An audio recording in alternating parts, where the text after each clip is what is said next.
దేవుని స్తోత్రం. హల్లెలూయా, హల్లెలూయా. చాలా సంతోషం అండి. నేనైతే దేవుణ్ణి ఎంతో స్తుతిస్తున్నాను. ఎందుకంటే మనం పాస్ అయినప్పుడు లేదా మనకి ఉద్యోగం వచ్చినప్పుడు మన చేతిలో జీతం పడినప్పుడు కంటే మన బిడ్డ పాస్ అయినప్పుడు వాడికి ఏదైనా ప్రైజ్ వచ్చినప్పుడు ఎక్కువ సంతోషం ఉంటుంది. అది మనం దానికి కారణం ఏంటంటే మన బిడ్డ సంతోషాన్ని మనం కోరుకోవడం, రెండోది తన మీద మనకున్న ప్రేమ. ఈరోజు నాకు ఇంత ఆనందం ఉండడానికి కారణం ఏంటంటే నాకు యేసయ్య అంటే చాలా ఇష్టం. ప్రభు దీన్ని కోరుకున్నాడు, ఈ పెళ్లి జరగాలని ప్రభు కోరుకున్నాడు. అసలు ఏమాత్రం అవకాశం లేని ఒక సందర్భంలో నాతో దేవుడు మాట్లాడారు.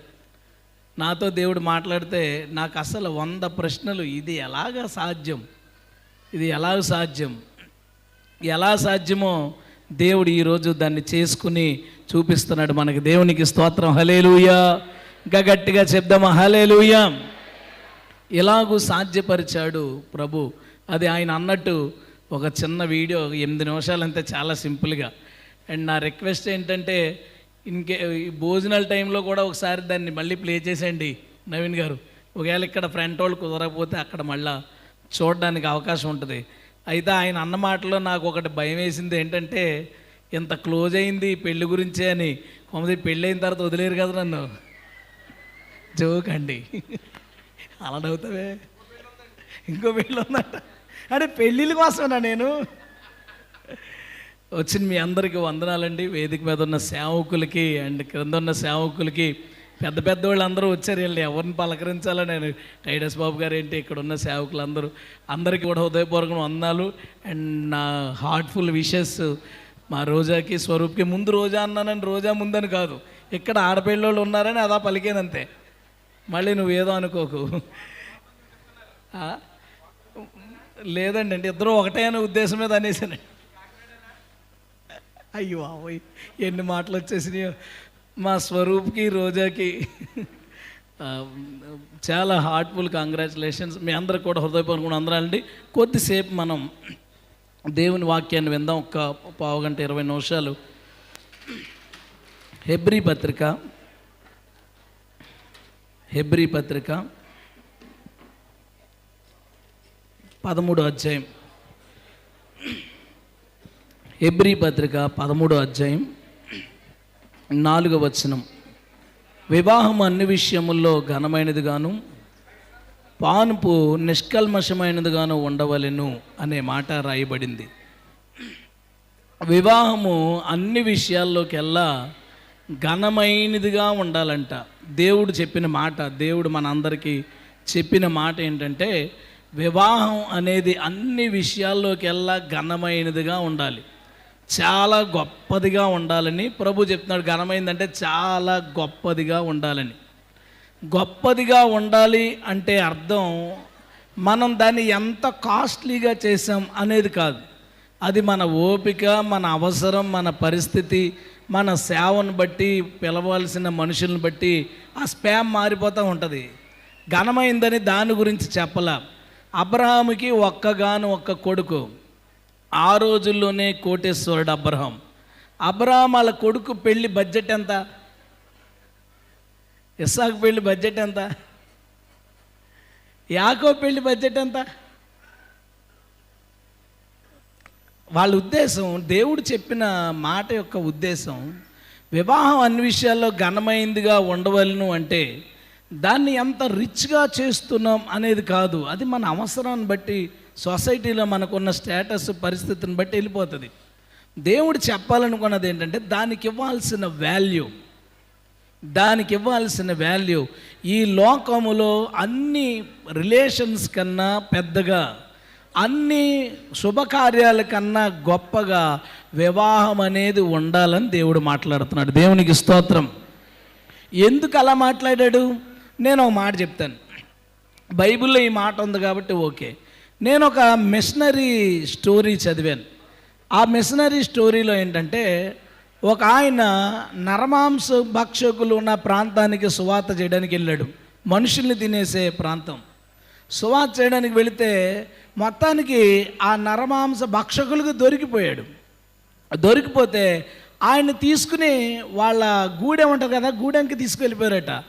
తీసుకెళ్ళిన తర్వాత వీళ్ళు ప్లాన్ చేసుకుంటున్నారు, చంపేసి తినేద్దాం, కాల్చుకుని తినేద్దామని. ఈలోపు అందులోంచి ఒక ఆయన వచ్చి చెప్పాడంటే వాళ్ళ భాషలో ఏమనంటే, మన గూడెంలో ఈరోజు ఒకరిది పెళ్ళి అవుతుందిరా అని చెప్పారంట. పెళ్ళి ఎప్పుడైతే గూడెంలో ఏ రోజు పెళ్ళి అయితే ఆ రోజు దొరికినోడిని తినరంట, వదిలేస్తారట. ఎందుకు అంటే పెళ్ళి రోజున ఒకడు చచ్చిపోకూడదు. అసలు వివాహం ఘనమైంది కాదు, నాగరికతే తెలియని వాళ్ళకి పెళ్ళి రోజున ఒకరు చచ్చిపోకూడదు, పెళ్లి రోజున మంచే జరగాలి అనే ఆలోచన ఎందుకు వచ్చింది? దేవుడు మనుషులందరినీ సృష్టించాడు. అందుకే దేవునికి సంబంధించిన ఆలోచనలో వాళ్ళు ఎక్కడున్నా ఉంటారు. మీరు ఎక్కడన్నా చూడండి, ఏ దేశం అన్నా చూడండి, ఏ భాష అయినా చూడండి, ఏ మతమైనా చూడండి, ఏ తెగన్నా చూడండి, పుట్టినరోజు ఫంక్షన్ కన్నా, మెచ్యూర్ ఫంక్షన్ కన్నా, చావుల కన్నా, అన్నిటికన్నా పెళ్ళిని ఎందుకు బాగా చేస్తారు? దేవుని మాట అది. వాళ్ళు బైబిల్ చదవచ్చు, చదవకపోవచ్చు, దేవుడి గురించి తెలియకపోవచ్చు, కానీ దేవుడు అందరి మనసుల్లోనూ వివాహం అనేది చాలా గొప్పదని పెట్టేశాడు. వాళ్ళ మతాల్లో లేకపోయినా, వాళ్ళ గ్రంథాల్లో లేకపోయినా పెళ్ళిని చాలా ఘనంగా చేస్తారు. ఎందుకంటే అది బైబిల్ ఆజ్ఞ. దేవుని స్తోత్రం. బైబిల్ని రాయించిన దేవుడు సృష్టికర్త కాబట్టి సృష్టిలో ఉన్న ప్రతి మానవుడు పెళ్ళిని చాలా గొప్పగా భావిస్తాడు. అలా భావిస్తూ చాలా రకాలుగా పెళ్ళిళ్ళు చేస్తారు. ఎందుకు వివాహం గొప్పదో నేను మీకు చెప్తాను. ఆఫ్రికాలో కాంగో అనే ప్రాంతం ఉంటుంది. ఆ కాంగో అనే ప్రాంతంలో పెళ్లి ప్రాంగణం లోపలికి, అంటే గేట్ దగ్గర నుంచి ఎవరైనా లోపలికి అడుగుపెట్టిన తర్వాత పెళ్ళంతా అయిపోయి ఇక్కడి నుంచి వెళ్ళిపోయేదాకా ఎవరు నవ్వకూడదు. రూల్ అది. ఎవరు నవ్వకూడదు. పెళ్లి కొడుకు కానీ, పెళ్లి కూతురు కానీ, తల్లిదండ్రులు కానీ, వచ్చిన వాళ్ళు కానీ ఎవ్వరు నవ్వకూడదు. సీరియస్గా ఉండాలి. ఎవడైనా నవ్వు ఆపుకోలేకపోయినా ఉంటే రాకూడదు. ఒకవేళ వచ్చి నవ్వు ఆపుకోకపోతే బయటికి వెళ్ళి నవ్వుకోవాలి. ఎందుకు అని అడిగితే దాని ఇంటర్నల్ మీనింగ్ ఏదో మనకు చెప్తుంది ప్రతి పెళ్ళి. వాళ్ళు ఏం చెప్తారు తెలుసా? దాని అర్థం పెళ్ళి నవ్వులాట కాదు అని తెలియచేయడానికంట. ఎంత గొప్ప విషయం! పెళ్ళి నవ్వులాట కాదు, పెళ్ళిని సింపుల్గా తీసుకునే విషయం కాదు, పెళ్ళిని ఈజీగా తీసుకోకూడదు అని. ఎందుకంటే మా కాలంలో పెళ్ళి అవ్వడం అంటే అర్థం ఏంటంటే పెళ్ళి అయిపోయింది, ఇంక వీడి జీవితం ఆమెతోనే అయిపోయింది, ఇంకా ఆమె జీవితం ఆడితో అయిపోయింది, ఇంకొకటి లేదు. ఇప్పుడు ఏంటంటే పెళ్ళి అవుతుంది, మళ్ళీ అవ్వచ్చు, ఎప్పుడైనా బ్రేక్ అవ్వచ్చు. మొన్న మీరు న్యూస్లో చదివేదో లేదో, అమ్మాయి అబ్బాయి ఎలా కూర్చున్నారు, పెళ్ళి అయిపోయింది. ఫ్రెండ్ ఎవడో చెవిలో అన్నాడంట, ఇంతమంది ముందు మీ ఆవిడకు ముద్దు పెట్టాలని. ఆడ ఫ్రెండ్స్ ఛాలెంజ్ కాడు ఏం చేయాలో తెలియక టక్కమని ముద్దు పెడితే వదిలేసిపోయింది పోలీస్ స్టేషన్కి. ఇడిపోయారు వాళ్ళు. భర్తే అందరి ముందు ముద్దు పెట్టినందుకు విడాకులు ఇచ్చేసింది. పెళ్ళి చాలా ఈజీ అయిపోయింది, చాలా సులువు అయిపోయింది, చాలా సింపుల్గా అయిపోయింది. అందుకే కాంగో ఓడిపెట్టిన రూలు చాలా మంది మనం చేయలేం కానీ సీరియస్గా ఉండద్దు. బట్ వాళ్ళ ఉద్దేశం ఎంత బాగుందో చూడండి. పెళ్ళిళ్ళు ఘనమైనవి ఎందుకంటే ప్రతి పెళ్ళి ఒక మాట మనకి ఏదో ఒక ముఖ్యమైన మాట చెప్తుంది. కొరియాలో పెళ్లి చేసుకోబోయే పెళ్లి కొడుక్కి రాత్రి పెళ్ళి అనుకో, పొద్దున పడుకోబెట్టి చేతులు కట్టేసి కాళ్ళ మీద కొడతారంట, టపా టపా టపా టపా అని. ఆడు తట్టుకుని అంతసేపు. ఎందుకు రాని దెబ్బలు తింటున్నావు అంటే, రేపు పెళ్ళి అయిన తర్వాత చాలా ఎన్నైనా భరించాలి, ఎన్ని ఇబ్బందులు భరించినా ఆమెను వదలకుండా ఉండడానికి ముందే ఆ ఇబ్బందులన్నీ భరించేయి అని కొడతారట. నాకు అది వింటున్నప్పుడు ఏమనిపించిందో తెలుసా? నిజమే, దేవాది దేవుడు మనుషుల్ని పెళ్లి చేసుకోవాలని, మానవ జాతిని వివాహం చేసుకోవడానికి, ఇందాక టైటస్ బాగారు చెప్పినట్టుగా ఆ ఆధ్యాత్మిక వివాహం చేసుకోవడానికి ప్రభు అయిన యేసు భూమి మీదకి వచ్చి పెళ్లి కొడుకు దెబ్బలు తిన్నాడండి. స్తోత్రం చెప్దాం. వాళ్ళకి తెలీదు, బైబిల్ తెలియదు వాళ్ళకి, యేసు ప్రభు తిన్న దెబ్బల గురించి తెలియదు. కానీ ఆ పెళ్ళి యేసుక్రీస్తు వివాహం కోసం దెబ్బలు తిన్నాడు అనే విషయాన్ని చెప్తుంది. రొమానియాలో ఒక వింత ఆచారం ఉంటుంది. ఏంటంటే అమ్మాయిని దాచేస్తారు. ఎవరు దాచేస్తారో తెలుసా? అమ్మాయి తాలూకా బంధువులే దాచేస్తారు.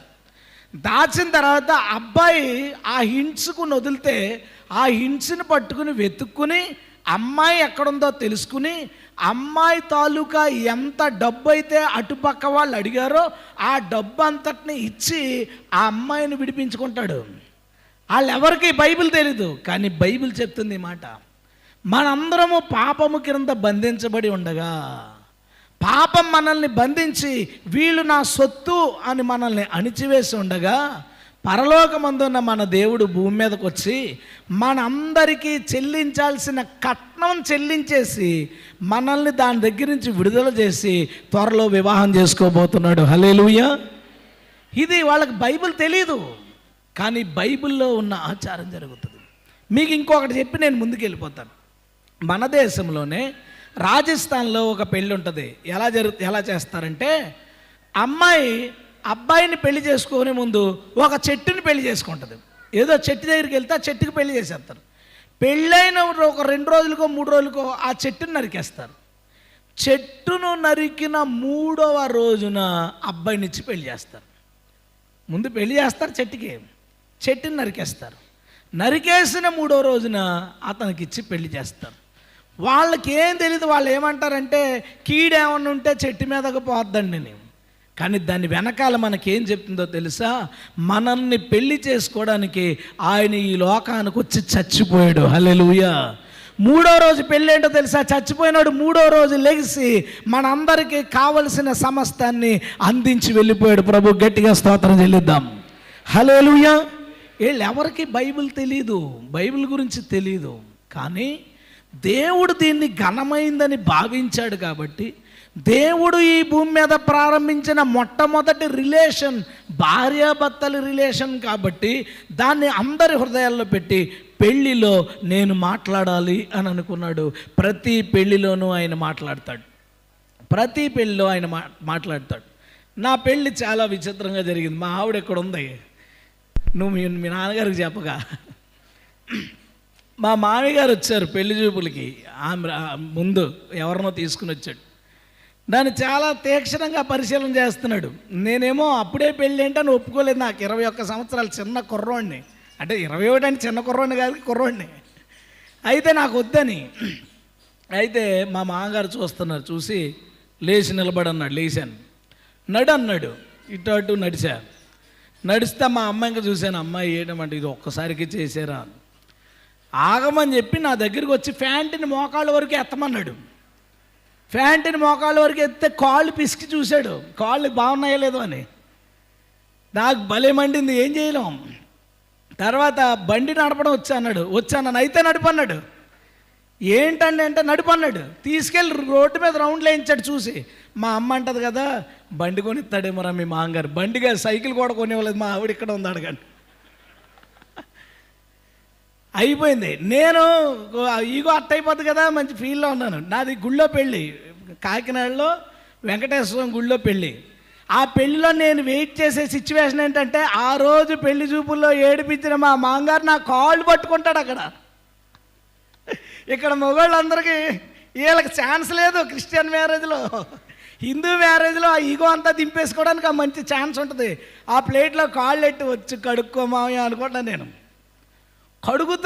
కడుగుతుంటే పక్క నుంచి కృష్ణశాస్త్రిని, మా ఊర్లో చావులకి పెళ్ళిళ్ళకి కూడా ఒకే పంతులు ఆయన మంత్రాలు చదువుతున్నాడు. ఆ మంత్రాల్లో సహస్రనామే అనే ఒక మాట నా చెవిలో పడింది, సహస్ర శీర్షే అనే ఒక మాట నా చెవిలో పడింది. పెళ్ళి అయిపోయింది. కనుక్కున్నాను అసలు ఏం చదివాడని. కనుక్కుంటే ఈయన కాళ్ళు కడుగుతాడు, ఎంజాయ్ చేయలేదు. ఇక ఆ మాట పడిన తర్వాత ఏంటి చదువుతున్నాడని పోయింది నాకు. ఇంకా ఎంజాయ్మెంట్ అంతా పోయింది అది. ఇక అయితే ఆయన చదివిన మంత్రం ఏంటంటే, కాళ్ళు కడుగుతూ భూమి మీద ప్రతి చోట వ్యాపించి ఉన్న దేవుడా, నీకు 1000 పేర్లున్నాయి, 1000 శిరస్సులున్నాయి, 1000 చెవులున్నాయి, నీకు నా కుమార్తెనిస్తున్నాను అంటే నాకు కాదు ఇస్తంట. హైందవ పెళ్ళి పైకి హైందవ పెళ్ళి జరుగుతుంది. అది మళ్ళీ ఏదో చెప్తుంది మనకి. అదేదో చెప్తుంది మనకేం చెప్తుందంటే, మనిషి పెళ్లి కోసం చెప్పట్లేదు, దేవుడికి మనిషినిచ్చి పెళ్లి చేయడం గురించి చెప్తుంది. హల్లెలూయా. లోక కళ్యాణం అనే మాట విన్నారా? లోక కళ్యాణం అంటే ఏదో ఏరియాలో ఎవరినో చంపేసో పుట్టించో అది కాదు లోక కళ్యాణం. లోక కళ్యాణం అంటే లోకములో దేవుణ్ణి ప్రేమించిన వారందరినీ దేవుడు పెళ్లి చేసుకోవడం. హల్లెలూయా. చెయ్యి కలుపుతారు కదా పాణిగ్రహణం.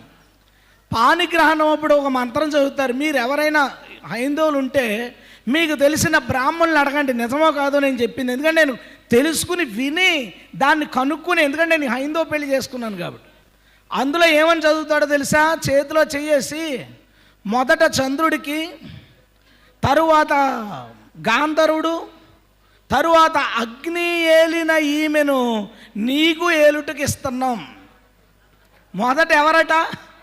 చంద్రుడు, తర్వాత గంధర్వుడు, మూడవదిగా అగ్ని ఏలిన ఈమెను నీ చేతికంటే నువ్వెవడంటే నెంబర్ 4 చెయ్యట్టుకుంటా. నువ్వు ఎవడో తెలుసా? నెంబర్ 4. ఆల్రెడీ 3 భర్తలు ఉన్నారు ఈమెకి, 3 ఏళ్తున్నారు, 4వ వాడు నువ్వని చదువుతారు. నిజంగా తెలుగులో చదివితే ఏ పెళ్లి చేసుకోడు ఎవడు.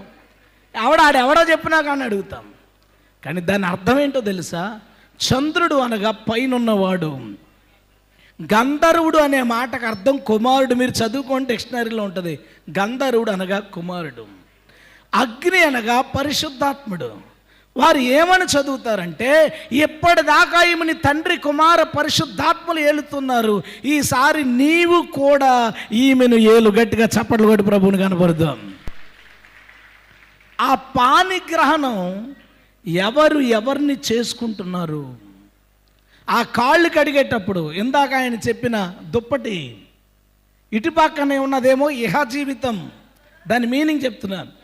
అటుపక్కన ఉన్నది పరజీవితం, అంటే మగాడేమో పరజీవితం, ఆమెమో ఇహ జీవితం. మధ్యలో ఉన్నదేమో మధ్య మన బ్రతుకు. ఈ ఇహంలో ఉండగానే పరములో ఉన్న దేవుణ్ణి తెలుసుకోవాలి. ఆ దుప్పటి పోయిన తర్వాత కాదు, దుప్పటి ఉండగానే నెత్తి మీద చెయ్యాలి. పెళ్ళి ఎప్పుడు జరుగుద్దండి? దుప్పటి ఉండగా జరిగిపోతుంది పెళ్ళి. అటు పక్కన ఎవరున్నారో ఇంక మనకు సంబంధం లేదు, చెయ్యేసేయడం అయిపోయింది పెళ్ళిక.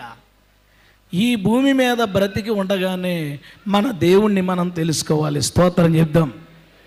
నిన్ను సృష్టించిన వాడిని నువ్వు తెలుసుకోవాలని ప్రతి సాంప్రదాయపు పెళ్లిలోనూ యేసు ఉన్నాడు, ప్రతి ఆచారపు పెళ్లిలోనూ యేసు ఉన్నాడు, ప్రతి పద్ధతిలోనూ యేసు ఉండి ఎవరైనా ఆలోచిస్తే నా దగ్గరికి వస్తారని చెప్తున్నాడు.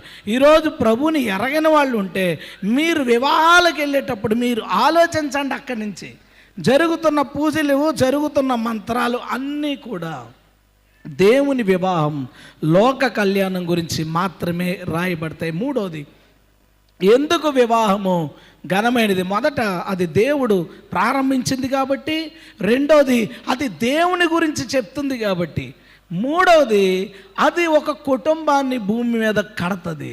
అద్భుతమైన విషయం. ఒక కుటుంబాన్ని భూమి మీద కడతది. భార్యాభర్తలు అనే రిలేషన్లోంచే అక్క, అన్న, తమ్ముడు, మేనమామ, ఆడబడుచు, తోడికోళ్ళు, ఏ బంధుత్వం అయినా ఎక్కడి నుంచి వస్తుందో తెలుసా? భార్యాభర్తల నుంచే ప్రారంభమవుతుంది. భార్యాభర్తల నుంచి చుట్టూ ఒక సర్కిల్ గీస్తే వాళ్ళలోంచే ఈ రిలేషన్స్ అన్నీ వస్తాయి. ఒక కుటుంబము భార్యాభర్తల నుంచి కట్టబడుతుంది. ఈరోజు మనిషికి, జంతువుకి ఉన్న ముఖ్యమైన డిఫరెన్స్ ఏంటో తెలుసా? కుటుంబ వ్యవస్థే. వాటికి కుటుంబ వ్యవస్థ ఉండదు, మనకు ఉంటుంది. మనకు ఒక ఫ్యామిలీ ఉంటుంది, రిలేషన్స్ ఉంటాయి, బంధాలు, బంధుత్వాలు ఉంటాయి. ఈ మధ్యన కొంతమంది మనకు నచ్చినట్టు బతకొచ్చు, పెళ్ళి, మళ్ళీ భార్య, పిల్లలు ఇవన్నీ అవసరం లేదని చెప్పేవాళ్ళు ఉన్నారు. మన కోర్టు కూడా ఆడదని పెళ్లి చేసుకోవచ్చు, మగవాళ్ళు పెళ్లి చేసుకోవచ్చు అనే దౌర్భాగ్య స్థితికి వెళ్ళిపోయినాయి. బట్ బైబిల్ చెప్తుంది అది ఒక కుటుంబాన్ని కడుతుంది. దానివల్లనే మనం అందరం వీళ్ళతో ఈ విషయం మాట్లాడుతున్నాం. ఇక్కడున్న అందరూ కూడా దేవుడు మిమ్మల్ని, నన్ను, మనందరినీ జంటలుగా కలిపింది ఒక మంచి కుటుంబ వ్యవస్థని భూమి మీద పెట్టడం కోసం. వీరిద్దరిని దేవుడు కడుతున్నది కూడా ఒక మంచి కుటుంబ వ్యవస్థని భూమి మీద కట్టడానికి. మనలో చాలామంది ఫెయిల్ అయ్యాం. ఎవరినైనా భర్తని పక్కకు తీసుకెళ్ళి, పెళ్ళైన తర్వాత హ్యాపీగా ఉన్నవాడిని పక్కకు తీసుకెళ్ళి, ఎందుకన్నానంటే భార్య పక్కన అడిగితే చాలా హ్యాపీగా ఉన్నానని చెప్తాడు, అబద్ధం చెప్పేస్తాడు. పక్కకు తీసుకెళ్ళి పెళ్ళి అయిన తర్వాత ఎలా ఉన్నారండి, జీవితం ఎలా ఉందని అని అడిగితే అప్పుడు కొడుపు చింపుకుని కాళ్ళ మీద పడేసుకుంటాడు. బాధ అంతా. ఇన్ని బాధలు ఉన్నాయి. ఆడవాళ్ళు కూడా అదే చెప్తారు, నేను కాదంట్లే. వాళ్ళని కూడా అడిగామనుకోండి విడిగా అదే చెప్తుంది. అందుకే ఆమె 10 రోజులు సంతోషంగా చూసిన 11వ రోజు 1 నిమిషం బాధ పెడితే పెళ్ళైన దగ్గర నుంచి నా బతుకు ఎలాగే ఉందంటుంది ఆవిడ. మనం ఏం చేయలేము దాన్ని. అది ఎందుకో అది వాళ్ళకి అలవాటు. మనలో చాలామంది మన వివాహ జీవితంలో ఫెయిల్ అయ్యాం. అందరం కలిసి ఉండాలి కాబట్టి కలిసి ఉన్నాం. అమ్మ నాన్నలు పెళ్లి చేశారు కదా అని చచ్చినట్టు 2 సంవత్సరాలు కలిసి ఉన్నాం. తర్వాత పిల్లలు పుట్టిన తర్వాత పిల్లల కోసం కలిసి ఉన్నాం. తర్వాత వాళ్ళని పెళ్ళిళ్ళు చేయడం కోసం కలిసి ఉన్నాం. ఆ తర్వాత మనవల్ని ఆడిపించడానికి కలిసి ఉన్నాం. కానీ ఆమె కోసం కలిసి ఉన్నవాళ్ళు చాలా తక్కువ ఉంటాం. ఆమె కోసం కలిసి ఉన్నవాళ్ళు, ఆయన కోసం కలిసి ఉన్న వాళ్ళని చాలా తక్కువ ఉంటాం. ఎందుకంటే మన వివాహ వ్యవస్థ చాలా చాలా పర్సంటేజ్లో ఫెయిల్ అయింది. ఈరోజు కలిసే వీళ్ళు త్వరలో కలవబోయేవాళ్ళు, రీసెంట్గా కలిసిన వాళ్ళు, ఇంక పెద్దవాళ్ళు మనం చేసేది ఏమీ లేదు, ఇంకా అయిపోయింది అది. రీసెంట్గా పెళ్ళైన వాళ్ళు ఖచ్చితంగా తెలుసుకోండి. ఒక 3 చిన్న చిన్న చిట్కాలు నేను మీకు చెప్పి నేను దీన్ని మీకు ముగిస్తాను. పెళ్ళైన తర్వాత భార్యాభర్తలు ఇద్దరు సంతోషంగా ఉంటారు అని వాళ్ళు ఊహించుకుంటారు, మనం ఊహించుకుంటాం. అలా ఊహించుకోకండి. ఎందుకు ఊహించుకోకండి అంటున్నానంటే, చిన్నప్పుడు మన అన్నయ్య మనం కొట్టుకున్నామా లేదా? కొట్టుకున్నాం. అన్నా చెల్లెలు ఇరక్కోడేసుకుంటారు, అన్నా చెల్లెలు చితక్కోడేసుకుంటారు. చిన్నప్పుడు వాళ్ళు ఒకే ఇంట్లో పుట్టారు, ఒకే తల్లిదండ్రులకు పుట్టారు, ఒకే చోట సంవత్సరాల తరబడి ఎదిగినా వాళ్ళ మనసులు కలవడానికి చాలా టైం పట్టింది. ఎప్పుడో పెళ్లి టైంకో, ఆ అమ్మాయి కాలేజీకి వెళ్ళే టైంకో ఆడికి కనెక్ట్ అవుతుంది వాళ్ళ చెల్లి. అమ్మ జాతర, కంగారు పడకో, ఏమన్నా ఇబ్బంది ఉంటే నాకు చెప్పు. చిన్నప్పుడు ఇబ్బంది పెట్టినాడు ఈడే. ఇప్పుడు ఆడేమంటాడు తెలుసా? ఏమైనా ఇబ్బంది ఉంటే నాకు చెప్పు అంటాడు. వాళ్ళిద్దరూ ఆ అండర్స్టాండింగ్కి రావడానికి 20 సంవత్సరాలు పట్టింది. అవునా కదా? అన్నదమ్ములు మన అందరూ కొట్టుకోలేదా? చితకొడేసేవాడు. మా రెండో వాడు నన్ను చితకొడేసేవాడు. ఇప్పటికి నేను మర్చిపోనండి. మరి రెండో అన్నయ్య చితకొడేసేవాడు నన్ను. కానీ ఈరోజు మేము ఎంతో కనబడ్డామంటే కన్నీళ్ళు మనసులో కారిపోయే అంత ఇష్టం ఒకరి మీద ఒకరికి ఉంటుంది. అది రావడానికి ఒక 25 ఏళ్ళు పట్టింది. వీళ్ళిద్దరూ ఈరోజు కలిపేసి రేపటి నుంచి హ్యాపీగా ఉండాలని ఎలా కోరుకుంటాం? మీరు అలా ఎక్స్పెక్ట్ చేయొద్దు. పెళ్ళికి ముందు మాటలు అది పక్కనెట్ట, ఎన్ని చాలా అబద్ధాలు ఉంటాయి, అది పక్కనెట్టండి. ఇందాక పాట పాడారు, అయిపోయింది, గతం అయిపోయింది, కొత్తగా స్టార్ట్ అయిందని. పెళ్ళికి ముందు మాట్లాడుకున్నాయన్ని మర్చిపోండి అమ్మ, ఫ్రెష్గా స్టార్ట్ చేసుకోండి. మీరు ఒకరినొకరు అర్థం చేసుకోవడానికి కొంచెం టైం పడుతుంది. అండ్ ఇటుపక్క తల్లిదండ్రులు అటుపక్క తల్లిదండ్రులు ఏదైనా చిన్న ప్రాబ్లం వచ్చినప్పుడు భూతద్దంలో పెట్టి చూడకుండా, అన్నదమ్ములు ఎలా కొట్టుకున్నప్పుడు సర్ది చెప్పామో, అన్న చెల్లెళ్ళు కొట్టుకున్నప్పుడు ఎలా సర్ది చెప్పామో, అలాగా భార్యాభర్తలకు కూడా సర్ది చెప్తే వాళ్ళు కలుసుకోవడానికి కొంచెం టైం తీసుకుంటే వాళ్ళు ఖచ్చితంగా సంతోషంగా ఉంటారు. దేవునికి స్తోత్రం. సెకండ్ థింగ్, మీరు పెళ్ళికి వచ్చారు, వెళ్ళిపోయారు, ఎప్పుడైనా మళ్ళీ నవీన్ గారి ఇంటికి వచ్చారు. వచ్చినప్పుడు పెళ్ళి ఆల్బమ్ తీస్తున్నారనుకోండి, ఫోటోలు తిరగేస్తుంటారు. ఈయన ఎంత ఫోజ్ ఇచ్చినా పక్కది, రోజా ఎంత ఫోజ్ ఇచ్చినా పక్కది, చుట్టాలు పక్కది. నువ్వేం ఎతుకుతున్నావు? గట్టిగా చెప్పండి. నువ్వున్న ఫోటో ఎతుకుతున్నావు. నువ్వున్న ఫోటోలో నీ కన్ను రెప్ప కనుక సగం పడింది అనుకో, అక్కడ బ్యాచ్ ఉంది, ఒక 4-5 బ్యాచ్, కెమెరా బ్యాచ్, వాళ్ళని అమ్మనాభూతులు తిట్టుకుంటావు. ఆడు ఫోజ్ ఇస్తున్నాడు తప్ప నేను కళ్ళు మూసానో లేదో చూడలేదని. కానీ ఆ ఫోటోలో పెళ్లి కొడుకు కళ్ళు మూసినా నీకు ఇబ్బంది లేదు, పెళ్లి కూతురు కళ్ళు మూసినా నీకు ఇబ్బంది లేదు. నువ్వు బాగా పడ్డావంటే బాగా వచ్చింది నా ఫోటో. నీ ఫోటోలో, గ్రూప్ ఫోటోలో నిన్ను నువ్వే చూసుకుంటావు. లైఫ్లో కూడా మిమ్మల్ని మీరే చూసుకోండి. లైఫ్లో అస్తమాను వాళ్ళు ఊటి వెళ్ళారట, వీళ్ళు అరకెళ్ళారట, ఆయన చీరగా ఉన్నాడట, ఆయన ఇంట్లో 4 దెబ్బలు పీకేసి ఉంటాడు, అది నీకు తెలియదు, అది కూడా కావాలా? వాళ్ళ గురించి మనకొద్దు. మనం ఎదుటోళ్ళ లైఫ్ చూడొద్దు. మీ జీవితం, మీ పరిచర్య, మీ కష్టాలు, మీ మనస్తత్వం, ఇది మాత్రమే చూడండి. పెళ్ళైన కొత్తలో మా ఆవిడ, నేను అప్పుడు ప్రభుని నమ్ముకున్నాను, మా ఆవిడ సినిమాకి తీసుకెళ్ళండి అని అడిగింది. ఎందుకంటే ఆలయంలో అడుగుతారు కదా. నేను అన్నాను, నేను సినిమాలు మానేసాను, యేసుప్రభుని నమ్ముకున్నాను, నేను నిన్ను థియేటర్కి తీసుకెళ్తాను, నేను పడుకుంటాను, నువ్వు చూడు అన్నాను. ఆమె ఏమందో తెలుసా? మీకు ఇష్టం లేనిది నాకెందుకు అంది. అదే నేను కనుక నేను తీసుకెళ్ళను, నేను మానేశాను కనుక అన్నదనుకో, అక్కడే పెద్ద గొడవ అయిపోద్ది. నేను కూడా వస్తాను, నువ్వు చూడు, నేను పడుకుంటానంటే ఆమె అర్థం చేసుకుంది. మన లైఫ్ మనం, వాళ్ళు వెళ్ళారు కదా, వాళ్ళు కొనుక్కున్నారు కదా, అది మనకొద్దు.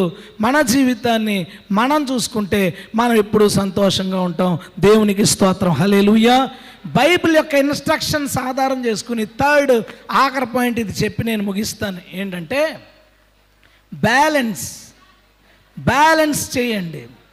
అమ్మాయి తరపున ఇద్దరు అమ్మ నాన్నలు ఉంటారు, అబ్బాయికి అమ్మ నాన్నలు ఉంటారు. మీరిద్దరూ సంతోషంగా ఉండాలని వాళ్ళు కోరుకుంటారు, నిజంగానే కోరుకుంటారు. కానీ స్వరూప్ వచ్చి ఇంట్లోకి రోజు అమ్మ రోజా తిన్నదా అని అడిగితే ఈడెప్పుడైనా నన్ను తిన్నావా అని అడిగాడా? రోజా అన్నం పెట్టు, ఈడు నిన్నటిదాకా నన్ను అడిగి ఇప్పుడు రోజు అని అడుగుతున్నాడేంటి? కోపం కాదు, కుళ్ళు కాదు. బిడ్డ మీద మనకి విపరీతమైన ప్రేమ ఉన్నప్పుడు ఇంకో పేరు పిలిచినప్పుడు మనకు కొంత బాధ ఉంటుంది. కొంత బాధ ఏంటంటే ప్రేమ వల్ల వస్తుంది. ఆవిడకి అన్నీ తెలిసి నేను మీకు చెప్తున్నా ఉంటుంది. కానీ మనం ఒకటి ఆలోచించాలి, ఏంటంటే మీకు పెళ్ళైనప్పుడు కూడా మీ ఆయన వాళ్ళ అమ్మగారి పేరు పిలవలేదు, నిన్నే పిలిచాడు. అలాగే నీ బిడ్డ కూడా నీ కోడల్నే పిలుస్తాడు, కానీ నిన్ను పిలడవు. నీకు రిటైర్మెంట్ వచ్చింది, సంతోషంగా తీసుకో, హ్యాపీగా తీసుకో. వాళ్ళ పడతారులే అనుకో. అన్నం పెట్టమన్నప్పుడు ఏమో ఆమెను అడిగి గొడవ వచ్చినప్పుడు నీ దగ్గరికి వచ్చాడు అనుకో, అన్నం ఆమెనే పెట్టమని, గొడవ కూడా మీరే తెచ్చుకోండి అని వాళ్ళని పడమని వదిలేయండి. హ్యాపీగా ఉంటారు వాళ్ళు. బ్యాలెన్స్ చేయాలి, వీళ్ళు బ్యాలెన్స్ చేయాలి. తల్లిదండ్రులను అర్థం చేసుకుంటూ వీళ్ళు ఎంజాయ్ చేయడమో, వీళ్ళు సంతోషంగా ఉండడమో, వీళ్ళ అభిప్రాయాలు గెలవాలని చూడకుండా వాళ్ళకు ఒక మాట చెప్పి బయటికి వెళ్ళాలంటే, ఇప్పుడు దాకా స్వరూపు నాకు తెలుసు ఊపిరి పీల్చడం తప్ప ఇంకోటి ఏదైనా సరే ఆ నాన్నగారిని అడిగి చేస్తాడు. అంత ఒబీడియంట్గా మనోడు యాక్ట్ చేస్తాడు. అంటే యాక్షన్ అంటే నటన కాదు, యాక్షన్ మీన్స్ ఒక క్రియ, అది ఇంగ్లీష్లో, మీరు అలా తీసుకోవద్దు. ఇప్పుడు పెళ్ళైన తర్వాత కూడా వాళ్ళ అధికారం ఖచ్చితంగా వాళ్ళకి ఉంటుంది. తల్లిదండ్రులను గౌరవించాలి. పెళ్ళవడం అంటే దానికి అర్థం మీరు ఇండివిజువల్ అని కాదు, మీరు కూడా మీ నాన్నగారి వాళ్ళ కుటుంబంతో కలుసుకున్నారు. దేవునికి స్తోత్రం. ఇండివిజువల్ కాదు పెళ్ళి అంటే, మీరు కూడా కుటుంబంతో కలుసుకున్నారు. రోజా కాకినాడ నుంచి ఇక్కడికి వచ్చేసింది అంటే వాళ్ళకి సంబంధం లేదని కాదు, వాళ్ళ కుటుంబంలో ఉన్న ఒక వ్యక్తిని మిమ్మల్ని నమ్మి ఇక్కడికి పంపించేశారు. వాళ్ళు కూడా మీ కుటుంబంలో కలిశారు. కాబట్టి అమ్మాయి ఇద్దరిని బ్యాలెన్స్ చేసుకోవాలి, అబ్బాయి కూడా రెండు కుటుంబాలని బ్యాలెన్స్ చేసుకుంటేనే గొడవలు ఉండవు. అతి ఎక్కువ గొడవల్లో సగం గొడవలు ఇదే. మీ అమ్మ ఏమందో తెలుసా, మీ నాన్నగారు ఏమన్నారో తెలుసా, ఈ వద్దు. బ్యాలెన్స్ చేసుకోండి, హ్యాపీగా ఉండండి. మీరిద్దరూ సంతోషంగా ఉండాలనే మేమందరం ఇక్కడికి వచ్చాం. దేవునికి స్తోత్రం. వీళ్ళిద్దరూ కలకాలం సుఖ సంతోషాలతో పరిచర్య చేస్తూ ఆయురారోగ్యాలతో అన్ని విధాలా అభివృద్ధి చెంది బాగుండాలనుకున్న వాళ్ళందరూ గట్టిగా చప్పట్లు కొట్టి మీ అభివాదం తెలపండి. హల్లెలూయా. ఇంతమంది కోరుకున్నాం, భోజనాల గురించి వచ్చారనుకున్నావు కనుక మేమందరూ ఒక కొత్త జంట రాబోతుంది ఈ భూమి మీదకి. కొన్ని మాదిరిలు భూమి మీద చూపించడానికి వస్తున్నారు. ఒక అనేక ఆత్మలు రక్షించడానికి ఒక కొత్త సేవ జంట వస్తుంది అనే ఆలోచనతోనే మేమందరం వచ్చాం. మమ్మల్ని డిసప్పాయింట్ చేయొద్దు, మీరు ఎప్పుడు హ్యాపీగా ఉండండి. మీ నవ్వులు మాకు కనిపించడం అంటే, మీ ఏడుపులు ఇంట్లో ఏడవంటే మేము ఏడుతున్నాం, అందరం ఏడుతాం. అది కామన్. అది చైనాలో పెళ్ళికి 4 రోజుల ముందు ఇంట్లో అందరూ కూర్చొని ఏడుతారంటే అబ్బాయి తరపుళ్ళు. మీరు చదవండి. ఎందుకు ఏడుతారంటే ఏడుపు ప్రాక్టీస్ చేస్తారంటే వచ్చిన తర్వాత ఎలాగా ఉంటుంది కదా. 1 month ఏడుతారంటే రోజుకి గంట సేపు టైం పెట్టుకుని అందరూ కూర్చొని ఏడుతారట పెళ్ళికి ముందు. సో ఏడుపు లోపల ఏడిసేంటి, నవ్వులు మాత్రం మాకు పంచండి. మంచి పరిచయం చేసి సంతోషంగా మీరు అందరూ ఉండాలని ప్రభు పేరిట కోరుకుంటున్నాను, ఆశపడుతున్నాను. అందరికీ వందాలండి. Thank you.